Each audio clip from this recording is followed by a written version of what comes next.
It's about creating conversations and then sharing them. Arrow.net, ARROE.net. All right, let's do it. Let's play it forward. These are real people, real stories, the struggle to play it forward. Episode number 467 is with Kostya Kennedy, creator of the book, True. I'm doing well. It's great to be on with you. How are you doing? Doing very well. Finally, I get to talk to the man that I've been reading about and reading with for many different years, because, I mean, you've always been that fan first, and you share the sports with us, and that's what I've always loved about your writing. Oh, thanks so much. Well, that is true. I want it should be a participatory sport, reading a book and engaging in it. So that's good to hear. Well, I love the idea that you put attention on Jackie Robinson, because I own a Jackie Robinson baseball card. And the thing is that the only place where I could go to get the history most of the time was on Google. But now you give us an opportunity to go deep into the Jackie Robinson story. Yeah, thanks. I tried to look at it and as somebody who's been around the sport for a long time and thought about Jackie for a number of years. I hope to give it sort of a new perspective, a new narrative into his story. It's an incredibly rich and engaging story, both from an athletic standpoint, from a social standpoint, from various ways that one might approach it. So it was extremely rewarding to do, and I'm glad it's had some resonance with you. What was going on inside your imagination when it was planted inside your heart that, I'm going to write a book and it's going to be called True, The 4 Seasons of Jackie Robinson? Well, it's a great question, Aaron. I will say this. So the 4 seasons idea, that sort of came first. And the 4 seasons, just to explain it, is we do look at 4 particular years in his life, distinct periods of time.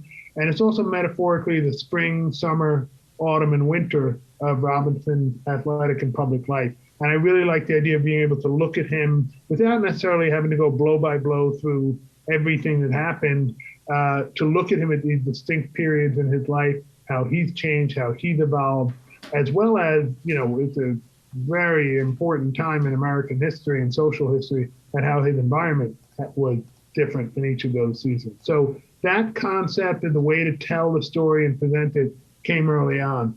The title True came through my learning and through my paying attention to him. And I'll just, at the beginning of the book, I just have a quick sentence which kind of explains it, which says that whatever the context and circumstances, Jackie Robinson remained true to the effort and the mission, true to his conviction and his contradiction. And that, to me, really encapsulates what drove Jackie, part of what made him special, what made him able to achieve what he did, and a little bit of a guiding post for all of us in our lives. It's to thine own self be true is not so easy as it might seem, but he was able to do that with a lot of pressure and external factors. Putting the focus on the 4 seasons, I think one of the things that I feel as a reader and as a fan of sports is the fact that you show us the man as well as the myth, because a lot of us do have a myth about Jackie Robinson. We think we know, but now we do get to know. Well, like most of us, and most, he's neither one thing nor the other. He's everything, or he's complex and he's layered. And he was different as a young man in 1946 than he was as an older man near the end of his career and then the end of his life.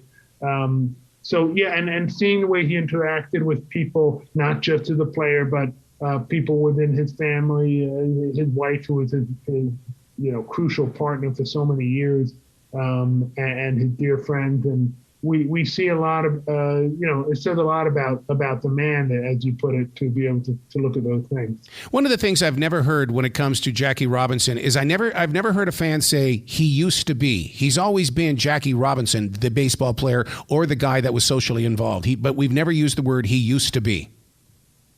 Yeah, I mean, and I guess that's a tribute to him staying active and staying sort of committed to what he was doing. He died in 1972 at the age of just 53. So a life cut short. But even in that last year of his life, and even to within a few days of his death, he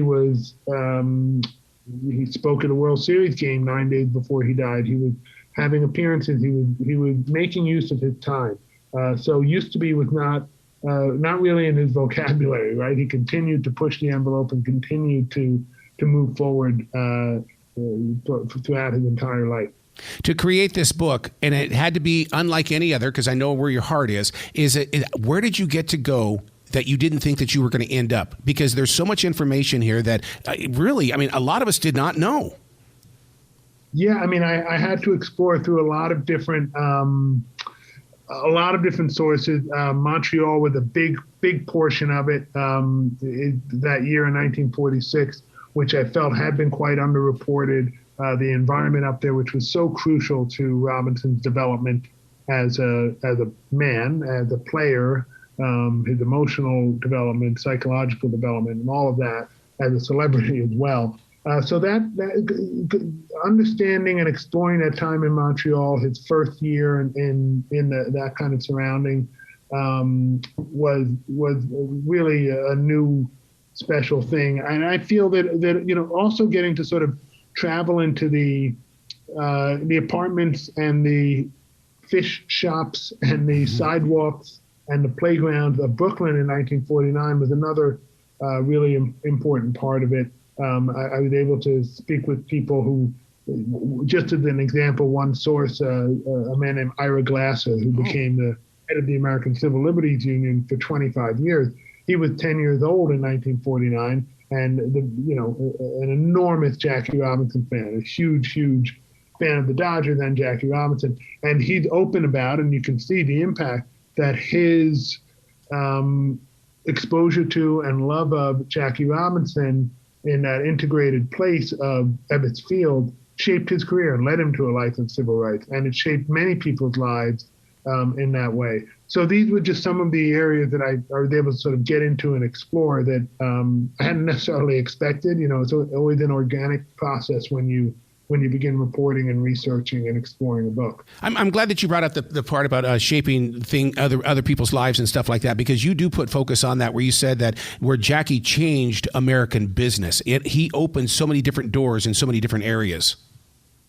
Yeah, it's sort of like, listen, if it can work, why can't it work? Yeah. Right? It's worked in baseball. Why can't it work in my shoe factory or in my, whatever it might be? And there's no question. A lot of people talked about that it also brought a level way overdue, but of social acceptance. This wasn't the only place where,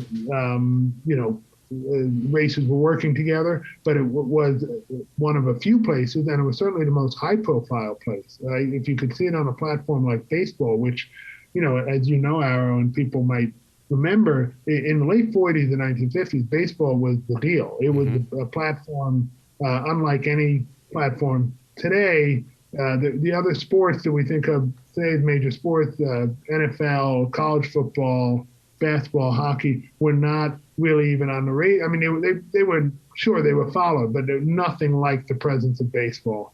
And so to have in that arena this happening, this integration happening, certainly affected people. And you'd hear mayors in various cities talk about it and point to what was happening with Jackie Robinson and on the Brooklyn Dodgers as sort of a guideline for what could happen in business and in politics and in society. Part of my passion for baseball are the old newsreels, the black and white film. I mean, Ted Williams, Jackie Robinson, Joe DiMaggio, they all came from that world where it was all black and white. And I remember as a kid, when I would start getting baseball cards that were in color, I would shake my head going, no. I only know the black and white photos. Did you go through something like that as well?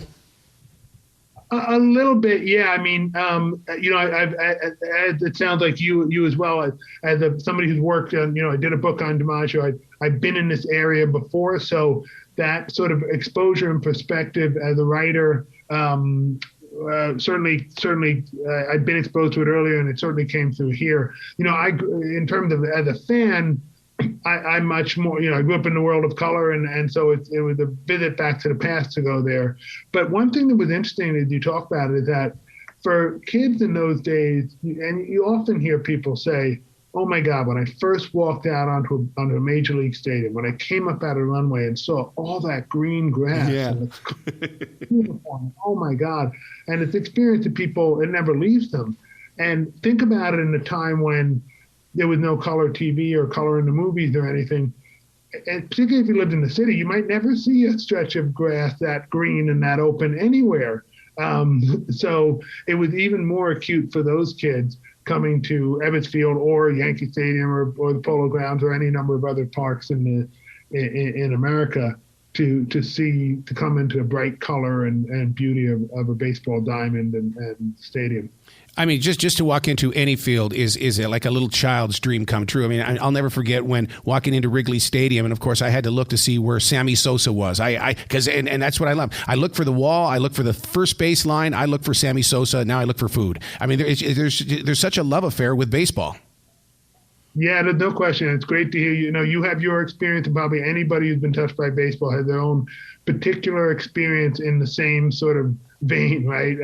What you feel when you come out and look there, and boy, Wrigley Field is a great place to have that memory of and have that relationship with, because it's a beautiful park. But yeah, I mean, for all the talk about, hey, there's so much more attention on football these days, and there certainly is, and there's certainly a lot more money gambled on football.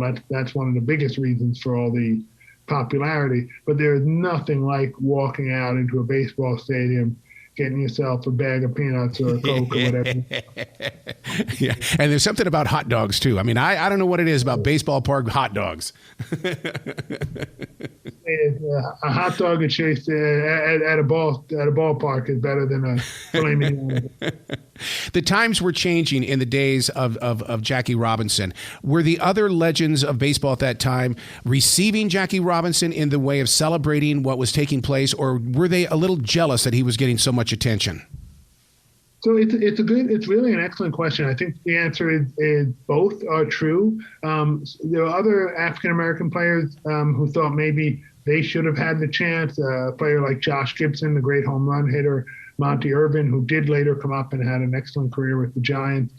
But for the most part, people were thankful and appreciative and respected Jackie Robinson. It was almost as if, if you had any hesitation, it's because you hadn't really seen him play or been around him. Once he got out there, I mean, the guy could play. Yeah. And he played with at an incredibly high level and with incredibly high standard. He was also for younger, or not necessarily always younger, but for African-American players who followed him into the major league, he was very proactive in greeting them, welcoming them to the league, supporting them. You're going to succeed here. And then I think, for white stars, same kind of thing. You couldn't not respect Jackie Robinson, right? If you're an elite talent, you're going to respect another elite talent. So for the most part, that's really, I think, the way people felt, especially after some resistance early on. But once Jackie had shown who he was, a lot of that went away. Yeah, one of the I love digging up the seeds of and basically the story of all things that happened. Jackie Robinson, and then we had Willie Mays and Hank Aaron, Ken Griffey Jr. I mean, I love listening to a baseball story grow forward, because they've all got a piece of somebody inside of them when they step up to that plate to bat. There's no question. It's and it's great. The people you bring up are so perfect, right? Because Mays was a contemporary of Robinson and succeeded him in sort of becoming the best player in the game. And then Aaron, of course, who opened in his debt to Jackie Robinson and who had overlapped with him briefly at the very beginning of Aaron's career. And it's Hank Aaron, who, of course, passed Babe Ruth as the all-time home run leader up until the point of his death just a couple of years ago, or maybe it was last year. Had pictures of Jackie Robinson in his own living room. That's what he meant to Hank Aaron. And then you go to Ken Griffey Jr., and it was Griffey Jr. who, after baseball had retired 42 and said, hey, nobody can wear this anymore except for the few guys who are active wearing it, Mariano Rivera, high profile among them. We've retired this number. And it was Ken Griffey Jr. who called the commissioner, Bud Selig at the time, and said, listen, on April 15th, which is the anniversary of Jackie coming back in, could I wear 42 just that day in tribute? And the first thing Bud Selig said was, well, let me call Rachel. And that was Jackie's widow. And he called Rachel, and she said, well, I think it's a fine idea. And so Ken Griffey was the one who got it all started to the point where we are today, where on April 15th, every player, every coach, manager on the field wears number 42. Wow. You also wrote about one of my favorite players, Pete Rose, who he made a mistake. He's not in the Hall of Fame, but boy, as a kid though, the Cincinnati Reds, they were the big team, and we were the farm team for I think 1 or 2A baseball in Billings with the Billings Mustangs. But you wrote a book about him. That it's a book that really embraces his story as well. Yeah, it's called Pete Rose: An American Dilemma. And I feel that there is a dilemma at the heart of Pete Rose, which you briefly and quite accurately articulated right here. I don't see how you could, as a baseball fan, do anything but admire and respect and love the way that he played baseball and the commitment and attention that he gave to the game and the joy with which he played baseball, quite frankly, right? There really hasn't been other players like him, very, very few. And even Bart Giamatti, the commissioner who ultimately presided over Rose's banishment, absolutely loved Pete Rose as a baseball player. A baseball fan would. But Pete made some, the dilemma is that he made some really bad mistakes. And it's not just me saying, hey, Arrow, what about $25 on the game tonight? He owed more than $500,000 to Vinny from Staten Island. Wow. And he had wrong character in a baseball clubhouse, and it was a danger to the sport, despite being told not to do it again and again. So it's more than just, hey, he made a little mistake. He definitely was a threat to the integrity of the game. So I think those are the things we balance, right? Those are the things in our evaluation of him and that we think about. But I completely understand anybody growing up around that time, seeing Pete Rose and feeling nothing but affection, admiration, inspiration from the way that he played. Oh my God, we just learned how to do the pepper slide, except don't do it at home plate, man. There's too many people down there that you can bump into. Right. So what's next on your plate? Because I know this is not your final book. You've got a lot going on, dude. Well, thank you. I actually don't have I have a couple things rattling around in my alleged brain, but I don't have it settled on a topic just yet. I'm not done, but I don't have the next one quite ready to quite nailed down. Well, we needed this book about Jackie Robinson because we need someone to share the story so that we don't forget the story. And you really do open up our hearts as fans as well as those that are discovering the game of baseball. Well, thank you so much. I appreciate you saying that. It's been terrific talking with another baseball fan, another just fan of humanity, as you certainly are. So it's been excellent. Thank you. You be brilliant today, okay, sir? And you. Thanks, Arrow.